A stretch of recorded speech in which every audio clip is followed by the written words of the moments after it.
Assalamualaikum warahmatullahi ta'ala wabarakatuh. Nama saya Khadijah Fasihah binti Abdullah.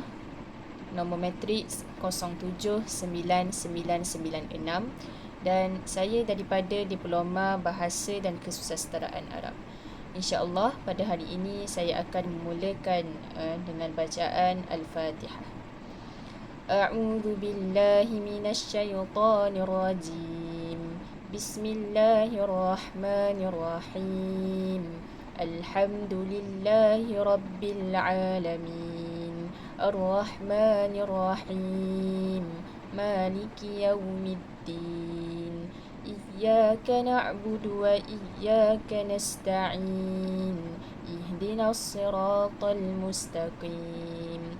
Siratal ladzina an'amta 'alaihim ghairil maghdubi 'alaihim waladdallin.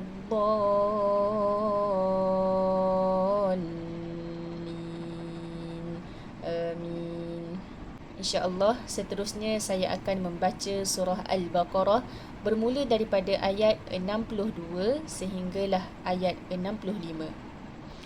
A'udzu billahi minasyaitonir rajim. Innal ladzina amanu wal ladzina hadu wan nasara was-sabiina man amana billahi wal yawmil akhir wa 'amila salihan falahum ajruhum 'inda rabbihim wala khawfun 'alayhim wala hum yahzanun.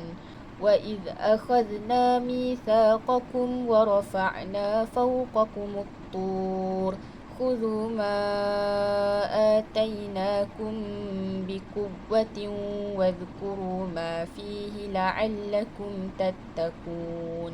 ثم توليتم من بعد ذلك فلولا فضل الله عليكم ورحمته لكنتم من الخاسرين. ولقد علمتم الذين اعتدوا منكم في السبت فقلنا لهم كونوا قردة خاسئين. صدق الله العظيم. Itu sahaja daripada saya. Wabillahi taufiq wal hidayah. Wassalamualaikum warahmatullahi ta'ala wabarakatuh.